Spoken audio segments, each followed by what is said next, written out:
안녕하세요. 수요 기도회에 나오신 분들을 환영하고 축복합니다. 다 같이 기도하시겠습니다. 하늘에 계신 하나님 아버지, 오늘도 우리를 주님 앞으로 불러주시고 또 하나님 앞에 말씀을 들으며 기도할 수 있는 은혜 내려주시니 감사를 드립니다. 우리의 마음판에 잘 박힌 목과 같이 깊이 새겨지는 말씀 되게 하여 주시고 그 말씀에 즉각적으로 또 순종할 수 있는 그런 놀라운 기적도 허락하여 주시고 우리의 굳은 마음이 제하여지고 주님의 성령으로 부드러운 마음 되게 도와주시옵소서. 성도들이 한 마음으로 부르짖으며 하나님 앞에 가까이 하며 우리의 믿음이 자라가는 귀한 시간 되게 도와주시옵소서. 예수님 이름으로 기도드립니다. 아멘. 네, 오늘 은혜라는 찬양으로 수요 기도회를 시작하도록 하겠습니다. 내가 누려왔던 모든 것들이, 내가 지나왔던 모든 것들이 당연한 것이 아니라 은혜임을 고백하면 좋겠습니다. 내가 누려왔던 모든 것들이, 내가 지나왔던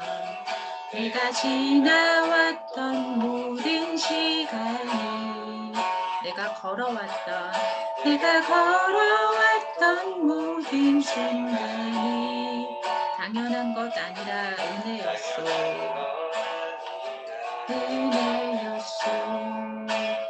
내가 이 땅에 태어나서 저녁의 노을, 봄의 꽃향기와 가을의 열매,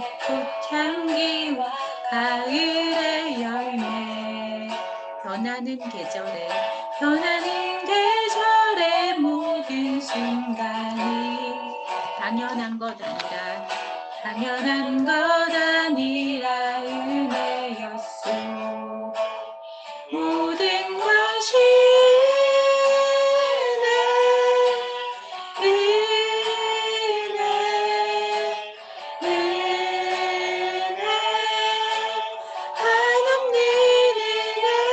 내 삶에 당연한 것 하나도 없었던 것을 모든 것이 은혜였소. 내가 이 땅에 태어나 살며 어린아이 시절과 지금까지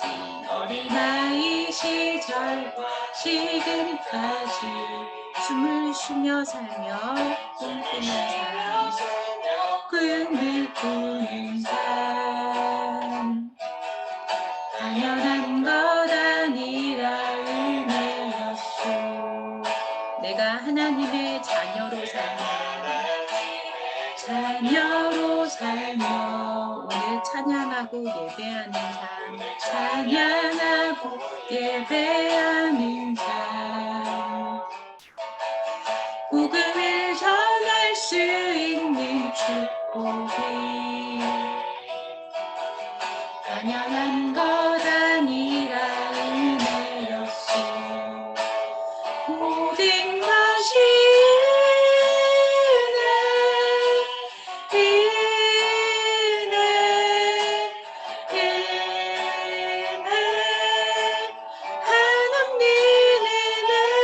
내 삶에 당연한 것 하나도 없었던 것을 모든 것이 은혜였소. 모든 것이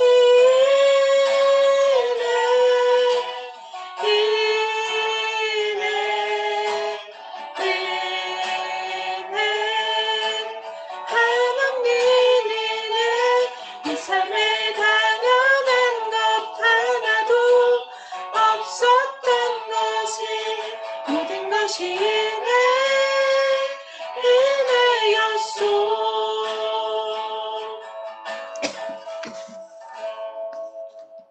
찬양은 주님과 같이 찬양하시겠습니다. 주님과 같이 내 마음 만지는 분을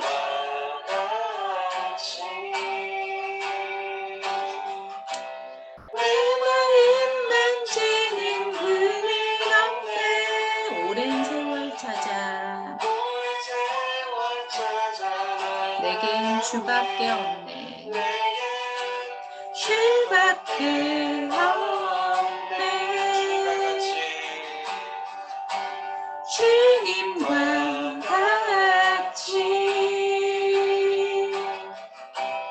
내 마음 만지는 그는 없네. 오랜 세월 찾아간 나란데 내겐 주밖에 없네. 주 자비 강같이 흐르고 주 손길 치료하네.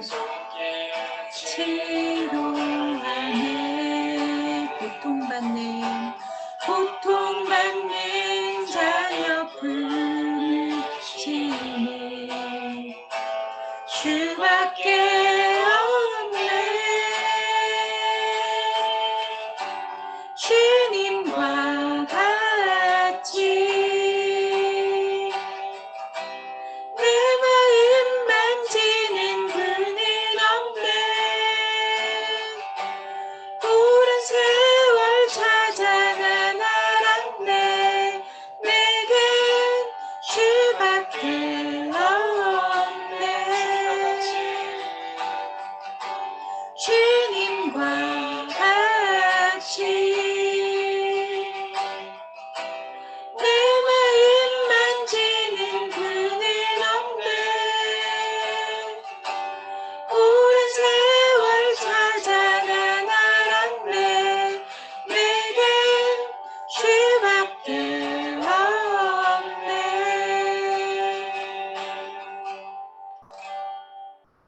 네, 마지막으로 찬송가 539장입니다. 539장 너 예수께 조용히 나가. 너 예수께 조용히 나가. 내 모든 짐 내려놓고 주 십자가 사랑을 믿어. 너 죄사함을 너 받으라. 주 예수께 조용히 나가.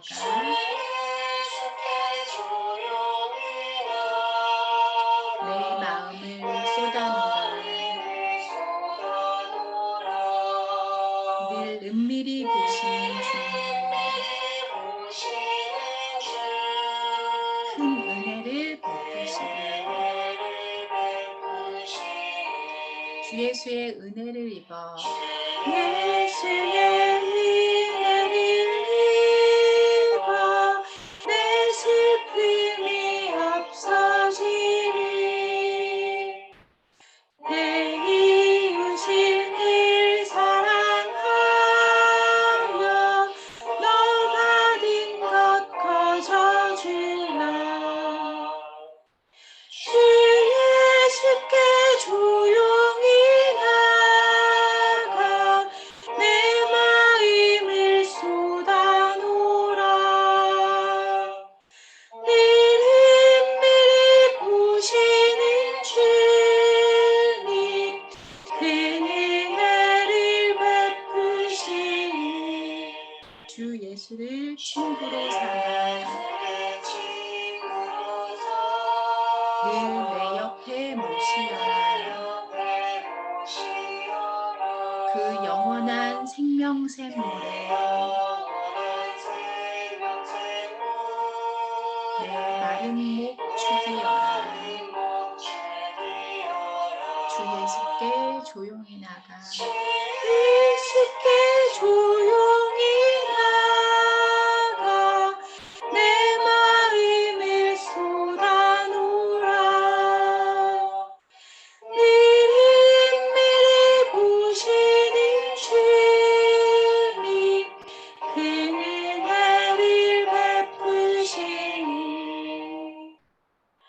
너 주님과 사귀어 살면 새 생명이 넘치리라. 주 예수를 찾는 이 앞에 참 밝은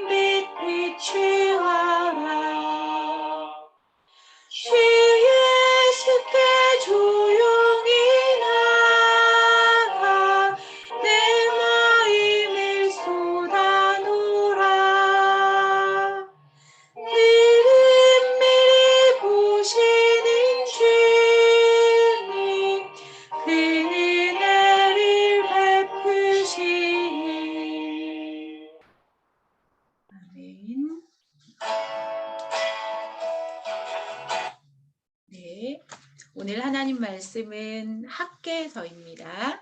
네, 선지서 중에서 학개 1장 1절에서 11절 말씀입니다. 학개 1장 1절에서 11절 말씀을 같이 펴셔서 함께 읽으시면 좋겠습니다. 1절에서 11절까지 말씀입니다. 다리오 왕 제2년 여섯째 달 곧 그 달 초하루에 여호와의 말씀이 선지자 학개로 말미암아 스알디엘의 아들 유다 총독 스룹바벨과 여호사닥의 아들 대제사장 여호수아에게 임하니라. 이르시되 만군의 여호와가 이같이 말하여 이르노라. 이 백성이 말하기를 여호와의 전을 건축할 시기가 이르지 아니하였다 하느니라. 여호와의 말씀이 선지자 학개에게 임하여 이르시되 이 성전이 황폐하였거늘 너희가 이때에 판벽한 집에 거주하는 것이 옳으냐. 그러므로 이제 만군의 여호와가 이같이 말하노니 너희는 너희의 행위를 살필지니라. 너희가 많이 뿌릴지라도 수확이 적으며 먹을지라도 배부르지 못하며 마실지라도 흡족하지 못하며 입어도 따뜻하지 못하며 일꾼이 삭슬 받아도 그것을 구멍 뚫어진 전대에 넣음이 되느니라. 만군의 여호와가 말하노니 너희는 자기의 행위를 살필지니라. 너희는 산에 올라가서 나무를 가져다가 성전을 건축하라. 그리하면 내가 그것으로 말미암아 기뻐하고 또 영광을 얻으리라. 여호와가 말하였느니라. 너희가 많은 것을 바랐으나 도리어 적었고 너희가 그것을 집으로 가져갔으나 내가 불어버렸느니라. 나 만군의 여호와가 말하노라.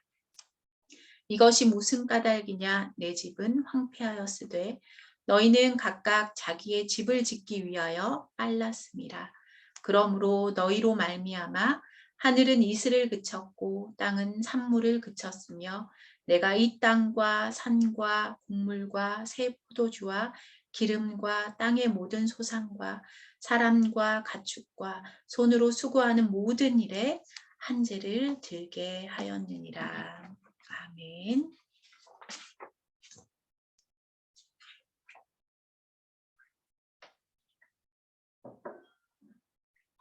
네, 오늘 제목은 성전 재건의 나래책 학개서의 제목으로 이렇게 우리가 70년 바벨론 시기에 돌아온 백성들에게 오늘 학개 선지자가 선포한 말씀이시죠.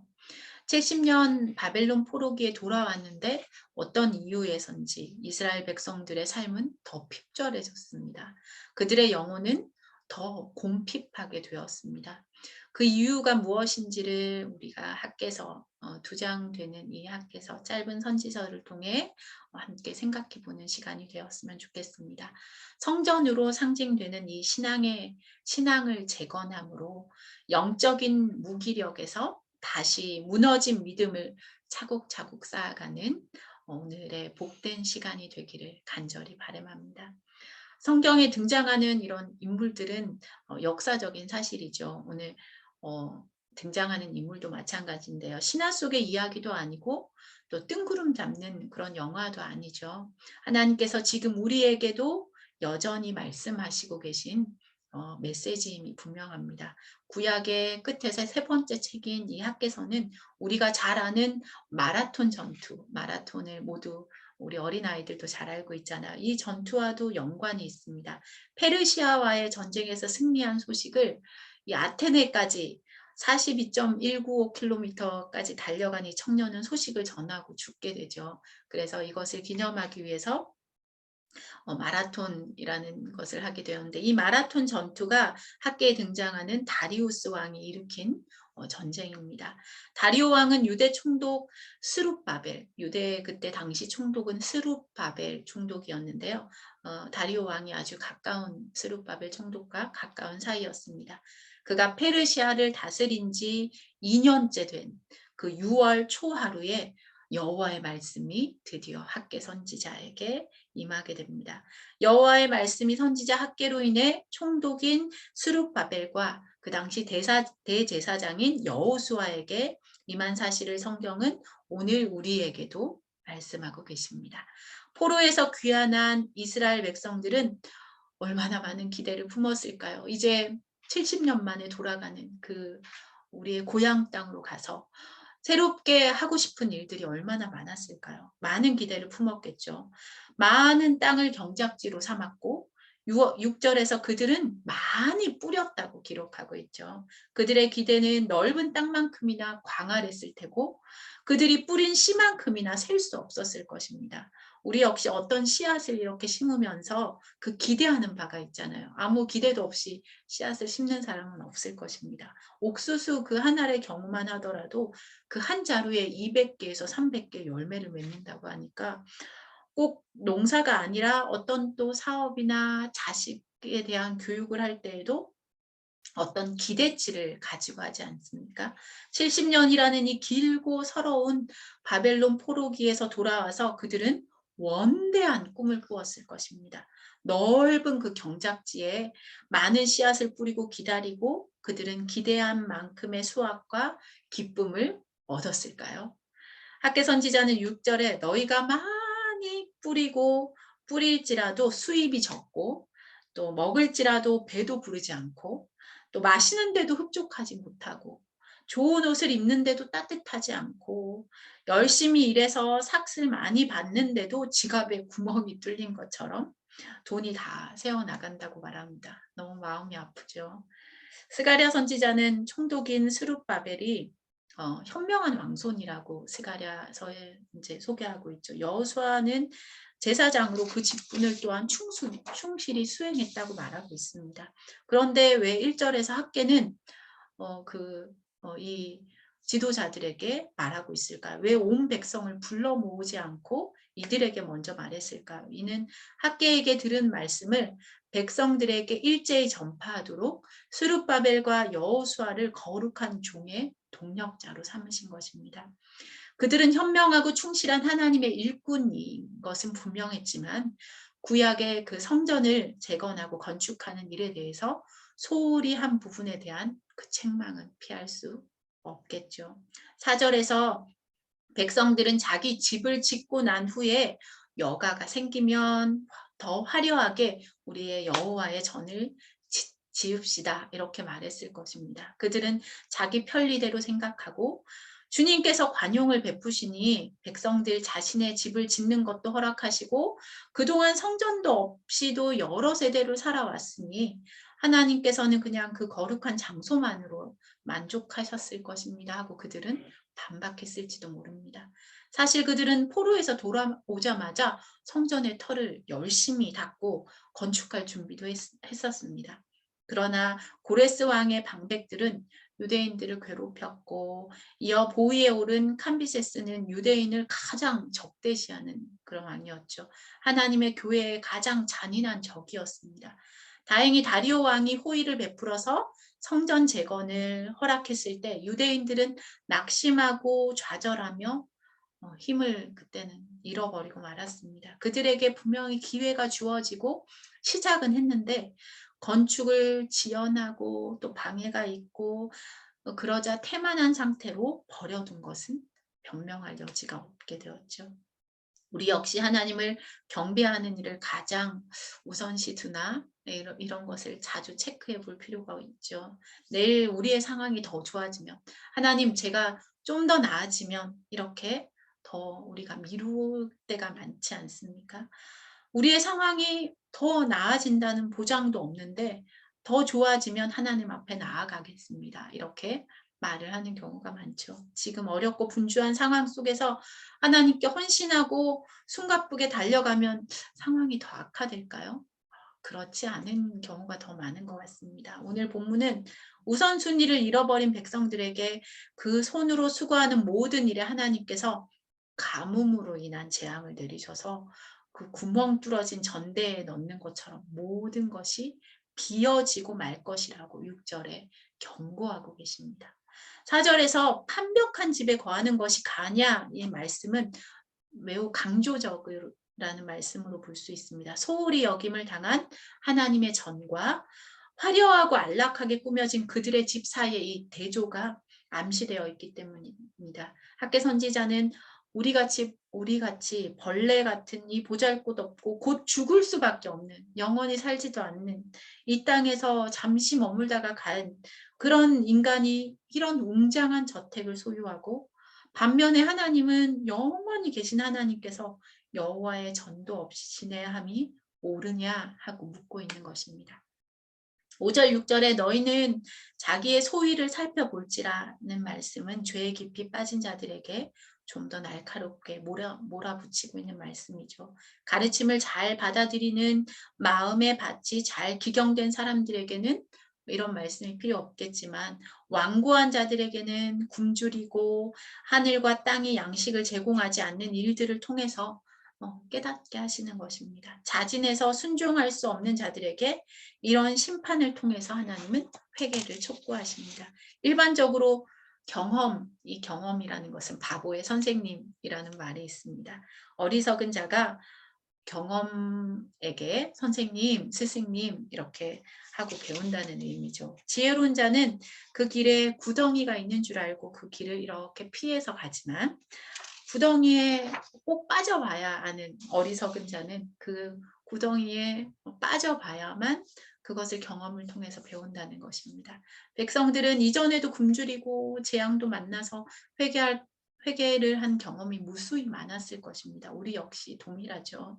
무서운 일을 만나면 하나님 앞에 우리의 죄가 생각나서 두려워서 엎드리지만, 세월이 지나면 또 금세 잊어버리고 그런 우매한 인생을 살고 또 반복하고 있죠. 그러니 지혜로운 자는 타인의 재앙 속에서도 자신을 돌아보고 하나님 앞에 회개할 것을 떠올린다고 하죠. 복된 삶이라고 할 수 있을 것입니다. 6절에서 하나님께서 풍부한 소산물에 만족하지 못하고 아무 쓸모없게 하심을 알리십니다. 일종의 언약적인 저주이죠. 빵과 포도주에서 영양분이 될 힘을 제하여 버리시고 아무런 도움이 되지 못하게 하신다는 것입니다. 모아도 부유해지지 않고, 더욱이 하나님 앞에 풍부하지 못한 것을 보면 하나님의 진노하심이 분명하다고 할 수 있습니다. 바빌론 포로 시기에는 에스겔, 다니엘 이런 선지자가 포로된 백성들을 가르쳤겠죠. 그 백성들을 가르치는 그런 직무를 수행했었습니다. 이어서 에스라와 느헤미야 이런 선지자가 그 다음을 이어서 활동했지만, 예언의 은사를 받았는지는 확실치는 않습니다. 다니엘 선지자는 그리스도께서 오실 때까지 무슨 일이 일어날 것인지를 백성들에게 예언했고, 하나님의 섭리를 잘 보여주고 있죠. 그것을 학개, 스가랴, 말라기 선지자가 그 예언을 확증한다고 할 수 있습니다. 그런 환경 속에서 학개 선지자가 선포한 말씀의 핵심은 아주 간단합니다. 여호와께서 시작하신 역사, 곧 옛날의 위엄을 되찾게 하시는 그 일을 완성하실 것이다. 그리스도께서도 교회의 완전한 축복과 능력을 지키시기 위해, 너희에게 복을 주시기 위해, 죄를 사하시기 위해, 그 예전의 영광을 다시 누리게 하시기 위해 오실 것이라는 약속입니다. 학계라는 이름의 의미는 축제라는 이런 의미가 있습니다. 기쁨, 축제, 절기. 학계 선지자가 절기의 날에 태어나서 그런 이름이 있다 하는 그런 설도 있지만, 축제라는 의미를 왜 그의 이름에 부여했는지 우리가 한번 생각해 볼 필요가 있을 것입니다. 개인적으로도 학계서를 이렇게 펴서 읽을 때마다 마음의 성전이 재건되는 그런 은혜를 받는 경우가 많습니다.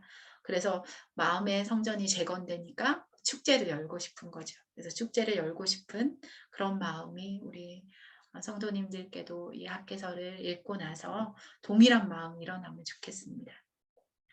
거룩하고 전능하신 우리 하나님은 건축물에 속하시는 분도 아니신데, 학개 선지자뿐만 아니라 에스라, 느헤미야, 스가랴 선지자에 이르러서 그토록 구약에 이런 성전 건축하라고 촉구하신 성전 건축을 굉장히 열심히 하라고 하시는 이런 이유가 무엇일까요? 하나님께서는 율법의 의식에 따라 합당한 예배를 원하시죠. 요즘 우리가 새벽에 살펴보고 있는 이 출애굽기를 통해서도 오늘 30장 말씀을 봤는데, 물두멍이나 이런 성전의 기구들을 통해서 하나님이 왜 그런 의식을 행하게 하셨는지, 손발을 꼭 씻고 들어가지 않으면 너희는 죽으리라, 죽음을 면치 못하리라, 이렇게 의식적인, 형식적인 이런 것을 알려주셨을까요? 그만큼 그냥 손발만 씻으라는 의미는 아니겠죠. 우리의 마음을 정결케 하고 하나님 앞에 나아갈 때 얼마나 우리가 거룩함을 입어야 되는지를 보여주시기 위함이죠.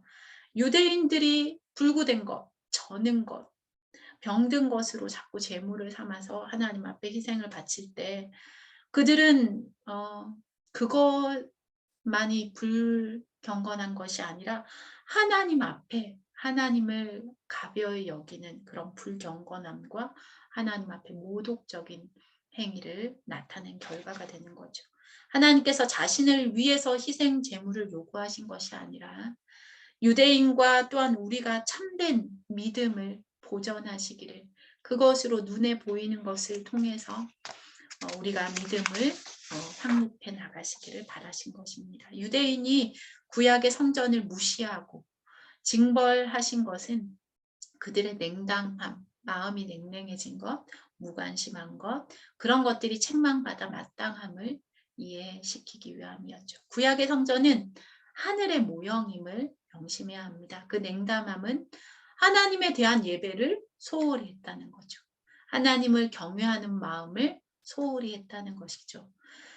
더 이상 성전은 건물이 아니게 되었죠. 우리가 요즘에 예배당 건축물을 보고 성전이라고 하지 않죠. 우리는 성전을 건축하는 것이 아니라 예배하는 장소인 예배당 또는 교회당을 건축하죠.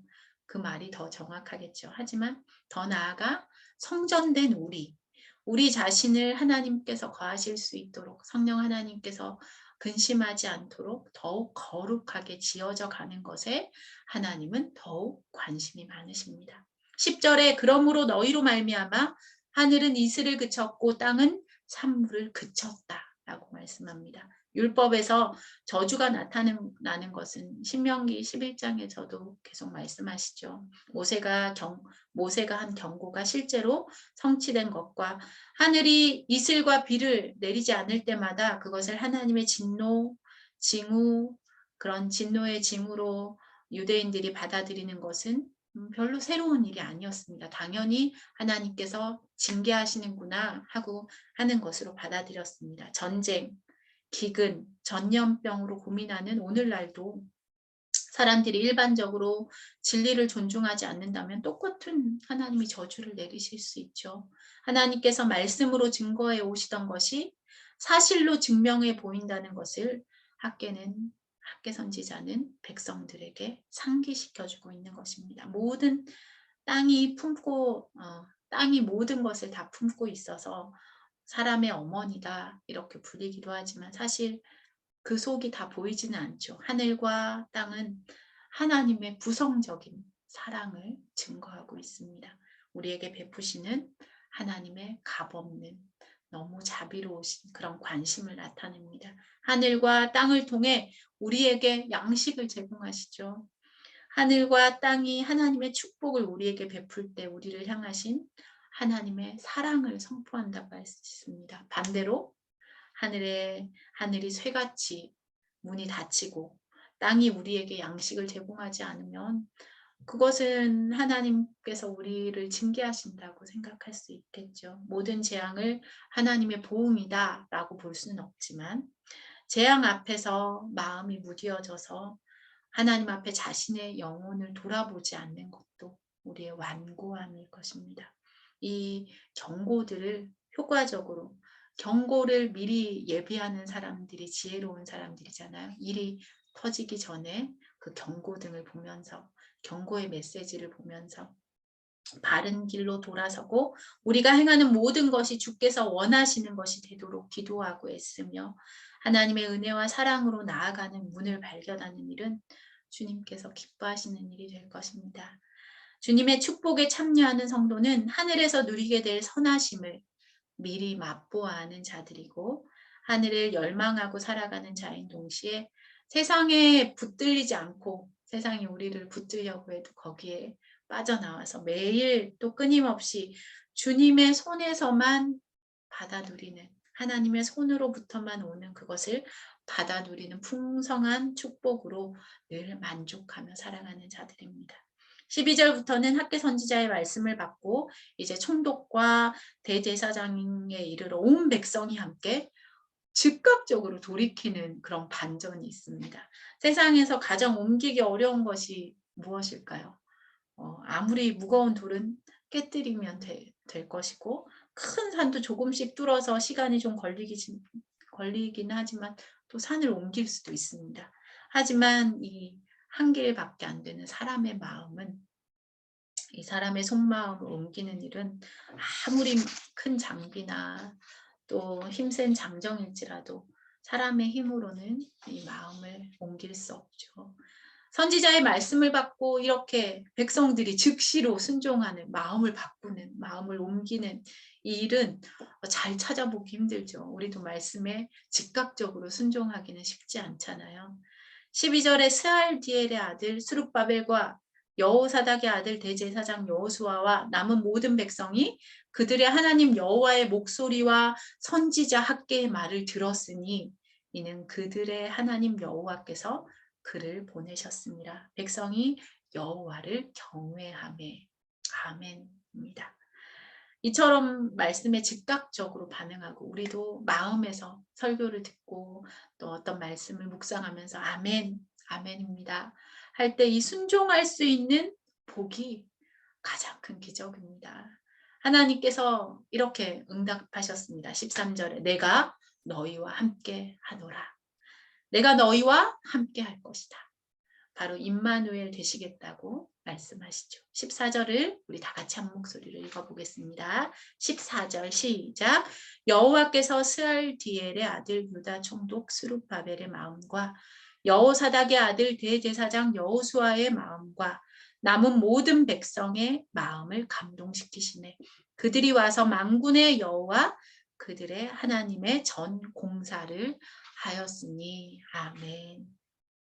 우리의 마음이 주님 안에서 이처럼 하나 될 때 공사를 시작하게 하시는 것 같습니다. 주님께서 우리의 마음에 우리를 감동시키셔서 모든 것을 더하게 하실 것을 믿습니다. 우리 교회에 더욱 크신 은혜를 내리시고 지금 이렇게 성령의 바람을 불러일으키시고 또 성도들이 한 마음으로 우리가 더욱 모이기를 힘쓰자 이렇게 마음을 모을 때 코로나로 많은 제약이 있고 각자 삶의 터전에서 바쁘고 지금 당장 처리해야 되는 많은 일들이 있음에도 불구하고 이 우선순위를 하나님과 교회를 사랑하고 섬기는 일에 두는 그 마음을 주님께서 기뻐하실 것입니다. 우리 같이 부족한 자들을 통해서 가장 연약한 우리의 그 연약한 부분을 드러내셔서 사용하기를 기뻐하시는 그 하나님을 높이 높이 찬양합니다. 그러니 이 모든 일을 행하신 분이 우리가 아니라 우리 하나님이시라는 고백이 절로 나올 수밖에 없습니다. 하나님께서 오늘도 우리의 작은 이 기도를 들어주셔서 이 메마른 인도 땅에 성령의 담비를 내려주시기를 그 모든 일에 우리 교회와 성도님들의 가정을 사용해 주시기를 간절히 바라고 기도합니다. 네, 그래서 오늘 우리 또 열심히 힘을 내어 기도하는 시간을 가지면 좋겠습니다. 오늘 기도 제목은 오늘 말씀을 기억하시면서 우리의 이 연약한 부분이 새롭게 재건되고 또 영적인 회복과 교회가 새롭게 일어나는 일들이 일어나게 해주십시오. 우리 교회를 통하여서 하나님께서 이루실 많은 일들을 기대하고 소망하며 이 일에 우리 각자가 믿음의 분량대로 쓰임받도록 해주십시오. 하고 우리의 영적인 재건과 교회에 일으키는 또 우리 각자의 믿음의 분량대로 쓰임받을 수 있도록 우리 이 시간 함께 기도하시겠습니다. 살아계신 하나님 아버지, 이 시간도 우리가 기도하고 하나님 앞에 부르짖을 수 있는 힘을 주신 것을 감사를 드립니다. 하나님께서 학개의 선지자를 통해서 영적인 재건을 일어나게 하여 주시고 아버지 하나님 성도들의 온 백성들의 마음을 바꾸어 주셔서 주님 앞에 즉각적으로 순종할 수 있는 마음 주신 것을 감사를 드립니다. 우리 속에도 그런 영적인 아버지 순종이 있길 원합니다. 이 말씀을 듣고 아버지 우리 속에 영적인 재건이 일어나고 아버지 우리가 더욱 나음을 입어서 하나님 앞에 놀라운 축제의 기간으로 삼기를 간절히 비고 원합니다. 우리 마음에 기쁨의 시간 일어나게 하여 주시고 우리 교회가 더욱 하나로 뭉쳐져서 하나님 놀라운 은혜의 시간을 맛볼 수 있도록 함께 하시고 인도하여 주시옵소서. 이 인도의 척박한 땅에 하나님 우리를 심으셨사오니 아버지 우리가 이 맡겨온 사명들을 감당하며 우리의 믿음의 분량대로 이 연약함들을 하나님께서 사용하시는 줄을 믿고 감사를 드립니다. 우리에게 힘을 주시고 아버지 능력도 주시고 건강도 허락하여 주시고 믿음도 새롭게 하여 주셔서 우리의 바쁜 모든 일과들을 아버지 지금 분주한 모든 일들을 아버지 하나님 뒤로 하는 것이 아니라 그 속에서도 우선순위를 하나님을 예배하고 모이기를 힘쓰고 하나님께서 기뻐하시는 일들을 행할 수 있는 그런 우선순위를 먼저 갖게 도와주시옵소서. 이 모든 일을 행할 때 하나님께서 우리에게 더하시기라 하신 그 놀라운 은혜를 맛보 알게 하시고 체험하게 하여 주시고 믿음의 고백을 할 수 있도록 주여 성령 하나님께서 진리로 인도하여 주시옵소서. 하나님 우리의 각자의 모든 아버지 주께서 은혜를 내려주시고 변화시켜 주시고 또 교회가 더욱 아버지 새로워지고 믿음으로 일어날 수 있기를 하나님 간절히 비옵고 나옵니다. 주님의 은혜만을 고백하게 하여 주시고 우리의 힘으로 할 수 없는 것을 아오니 하나님께서 우리 속에 아버지 믿음의 고백되는 그런 기적을 일으켜 주시옵소서. 말씀 앞에 우리가 날마다 서게 도와주시고 교회가 더욱 순종하며 주님 앞에 의지하는 그런 귀한 믿음을 일으켜 주시옵소서. 모든 것을 예수님의 이름으로 기도하옵나이다. 아멘.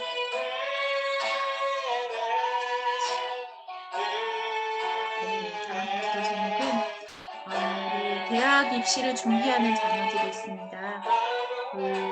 어려운 중에서도 힘쓰는 자녀들에게 지혜를 주시도록 특별히 안호성, 유창민, 조아영, 최민서 하나님 이들에게 지혜 주시고 또 다른 학업에 어려움을 겪는 모든 자녀들 하나님께서 인도 땅에서 지혜와 능력을 허락하여 주시고 살아계신 하나님의 그 지혜를 구하는 그런 믿음의 자녀들이 될 수 있도록 우리 자녀들을 위해서 기도해 주시면 좋겠습니다. 또 환절기에 유행성 질병을 막아주시고 연약한 지체들을 강건케 해주시도록 인도에 또 두세라, 디왈리 등 이런 축제 기간이 있는데 영적으로 우리가 더욱 민감해져서 더욱 깨어 기도하게 하시고 인도의 복음화를 위해 간절히 구하는 시간 되게 하옵소서 하고 학업을 준비하는 자녀들 환절기의 질병과 이 영적인 일들을 위해서 같이 기도하시겠습니다. 하늘에 계신 하나님 아버지 우리의 자녀들을 또 인도 땅에서 건강하고 안전하게 지켜주시니 감사를 드립니다. 하나님 그 와중에도 대학 입시를 준비하며 또 많은 아버지 변화된 그 상황 속에서도 어려워하는 그 자녀들에게 믿음을 주시니 감사를 드립니다. 하나님 이들에게 지혜도 주시고 능력도 주시고 필요한 모든 것들을 채워주시기 원합니다. 특별히 안우성, 유창민, 조아영, 최민서 하나님 이들을 기억하여 주시고 아버지 모든 준비 과정에 은혜를 베풀어 주시고 조금도 실수하지 않게 하시고 하나님의 은혜임을 고백하는 시간 되게 하셔서 후회 주시고 꾸짖지 아니하신 하나님께서 이들의 지혜로 채우시고 건강도 허락하여 주시고 하나님 믿음도 잃지 않도록 하나님께서 늘 붙들어 주시고 강건케 하여 주시옵소서. 우리의 모든 학업에 어려움을 겪는 자녀들에게 하나님께서 지혜와 능력을 허락하여 주시고 늘 돕는 우리 부모님들께 담대한 믿음을 허락하여 주셔서 자녀들에게 용기를 북돋아주며 아버지 하나님 학업에서 유혹을 잃지 않도록 하나님께서 놀라운 은혜를 이끌어 주시옵소서. 환절기에 유행성 질병에서 막아주시고 연약한 지체들을 하나님께서 강건함으로 세워주시고 치료를 더하여 주시고 또 인도의 두세라, 디왈리 등 축제 기간에 우리가 영적으로 더욱 민감해져서 더욱 깨어 기도할 수 있도록 도와주시옵소서. 인도의 복음화를 위해 간절히 기도하기 원하오니 하나님 우리에게 더욱 믿음을 주시고 복음을 전가하게 도와주시고 우리 교회가 빛된 사명을 감당하며 많은 이들에게 주를 나타내는 귀한 아버지 될 수 있도록 함께하여 주시고 능력을 채워주시옵소서. 주님께서 크신 은혜를 내려주시고 아버지의 믿음에 부여함을 주시고 더 간절히 나아가게 하여 주시옵소서. 이름으로 기도합니다. 네, 다음 기도 제목은 바라나시 교회 건축 현장을 하나님께서 도와주시기 위해 기도하면 좋겠습니다. 우물 파기가 또 잘 진행되게 하여 주시고 영적인 전투 속에서도 그 모든 일들이 순적하게 잘 진행되도록, 그리고 네팔 노숙자를 위해서도 그 사역을 통해 하나님의 사랑을 증거하고 복음을 나누는 그런 기회가 되도록, 우리가 선교지에 갈 수 없지만 하나님께서 더욱 믿음으로 기도로 또 동력하게 하여 주시고 또 행할 수 있는 물질로 우리가 도울 수 있는 그 여력을 다해서 도울 수 있도록 이 시간 함께 기도하시겠습니다. 하나님 아버지, 또 아버지 여러 사역들을 통해서 인도의 곳곳에 하나님 또 선교사님들을 보내주시고 어려운 시기에 그 사역들을 감당케 하여 주시니 감사를 드립니다. 특별히 바라나시를 기억하여 주시고 그 영적으로 아버지 전투가 강한 지역에 하나님께서 교회를 건축하게 하여 주시고 또 우물 파기를 시작하게 하시니 감사를 드립니다. 우리가 그곳에 갈 수 없지만 기도로 협력하며 아버지 하나님 그곳에 악한 영들이 오지 않게 하여 주시고 아버지 하나님 어려움 당하지 않게 하시고 모든 관련된 자들의 마음들을 녹이시고 변화시켜 주시고 아버지 하나님 또 악한 세력들을 멸하여 주시길 원하옵나이다. 우물 파기가 잘 진행됨으로 많은 이들에게 물이 잘 공급되게 하여 주시고 그와 더불어 생물이 되신 아버지 그리스도가 널리 전파될 수 있도록 우리 주의 영이 역사하여 주시옵소서. 주의 성령이 그곳에 역사하여 주셔서 아버지 어려움을 당하지 않도록 우리 하나님께서 선교사님과 모든 지도자들과 관련된 자들을 하나님께서 늘 지키시고 보호하여 주시옵소서. 또 네팔 노숙자 사역을 위해 아버지 성경 선교사님을 기억하여 주시고 은혜를 더하여 주시고 하나님 연란 중에서도 아버지 더욱 믿음의 부여함을 더하여 주셔서 강력하게 아버지의 사역을 감당케 하시니 감사를 드립니다. 노숙자 사역을 통해 하나님의 사랑을 증거되게 하시고 복음을 나누는 기회가 되게 하셔서 아버지 그 연약한 자들에게 주님의 복음을 읽고 담대히 아버지 많은 이들을 구할 수 있는 귀한 시간이 되도록 도와주시옵소서.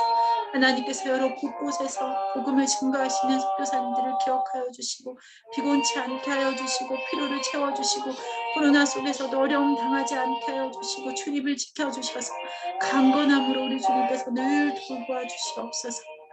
두 말씀 예수님 이름으로 기도하옵나이다. 아멘. 네, 마지막으로 기도하실 것은 주일 예배의 모든 순서를 위해서 기도하면 좋겠습니다. 우리 말씀 전하시는 담임 목사님 좀 환절기라 또 목이 많이 안 좋으신데 영육간의 강건함을 위해서 기도해 주시고 살아있는 말씀이 선포될 수 있도록 함께 기도해 주시고 기도하시는 박동민 집사님 또 우리 찬양팀으로 수고하시는 늘 은혜가 넘치는 찬양을 위해서 함께 기도해 주시고요. 또 주일학교와 중고등부 또 열심히 모이고 있는데 필요한 교사들을 하나님께서 보내주시고 정말로 아이들을 사랑하고 섬기고 우리 다음 세대가 복음을 버리지 않도록 다음 세대가 잘 일어나도록 인도의 또 다음 세대를 위한 그런 복음 사역이 계속되도록 주일학교와 중고등부를 위해서도 함께 기도해 주시면 좋겠습니다. 네, 같이 기도하시겠습니다. 하나님 아버지 또 우리가 주일 이렇게 하나님 앞에 다 모일 수 있는 은혜 주신 것을 감사를 드립니다.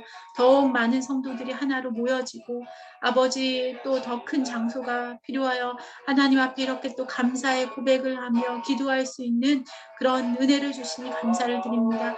샬롬 스쿨이 아버지 곧 오픈될 수 있도록 모든 하나님 은혜를 베풀어 주시고 아버지 또 코로나 방역을 잘 철저히 함으로 또 아버지 잘 안전할 수 있도록 은혜를 더하여 주시옵소서. 모든 아버지 필요들을 채워주시고 또 하나님 주일 모이는 모든 일들에 성도들의 마음과 생각과 또 환경들을 주관하여 주시기 원합니다. 특별히 말씀을 증거하시는 담임 목사님 영육간의 강건함을 지켜주시고 아버지 목감기로 하나님 많이 어려운 중에 있었는데 주님께서 목이 낫게 하여 주시고 말씀을 증거하시는데 어려움 당하지 않게 하여 주시고 특별히 생명의 말씀이 선포되는 귀한 시간이 될 수 있도록 입술에 파수꾼을 세워주시옵소서. 아버지 하나님 기도하시는 박동희 비사님 찬양팀 아버지 하나님께서 모든 순서를 지켜주시고 또 수고하시는 모든 분들을 주님께서 인도하여 주셔서 아버지 하나님 그 수고가 하나도 헛되지 않게 하시고 우리가 예배가 하나님 앞에 신령과 진리로 드릴 수 있도록 하나님 모든 순서를 지키시고 보호하여 주시옵소서. 특별히 주일학교 중고등부 하나님 준비된 선생님들을 아버지 하나님 예비하신 선생님들을 보내주시옵소서. 아이들을 지극히 사랑하며 그들을 아버지 사랑으로 돌아보며 하나님 앞에 간절히 구할 수 있는 교사들을 보내주시기 원합니다. 아버지 하나님 인도의 메마른 땅에 다음 세대들이 아버지 또 신앙생활을 잘할 수 있도록 도와주시고 우리 하나님께서 그들을 버려두지 마시고 우리 하나님 앞으로 잘 나와서 신앙생활 잘 감당하도록 다음 세대의 아버지 믿음을 잃지 않도록 우리 하나님께서 도와주시길 원하옵나이다. 내 가정들이 더욱 믿음으로 하나 되며 하나님 앞에 온전함을 입으며 어린 자녀들이 아버지 어디에서거나 하나님의 이름을 부르며 주님의 살아계심을 선포하는 귀한 자녀들이 되도록 주일학교와 중고등부 아버지의 예배를 기억하여 주시고 하나님께서 모든 교함을 주시고 선생님들을 붙들어 주시옵소서. 모든 것이 우리 주님의 은혜의 요원이 하나님을 또 주님 앞에 모든 것을 맡겨드리오며 모든 말씀 예수님 이름으로 간절히 기도하옵나이다. 아멘. 네, 감사합니다. 네, 우리의 기도한 대로 하나님께서 들어주실 것을 믿고 더욱 기쁨으로 충만한 그런 우리 자신의 영적으로 축제의 기간이 되시길 바랍니다. 3일 동안 또 주 안에서 강건하시고 주일날 뵙도록 하겠습니다.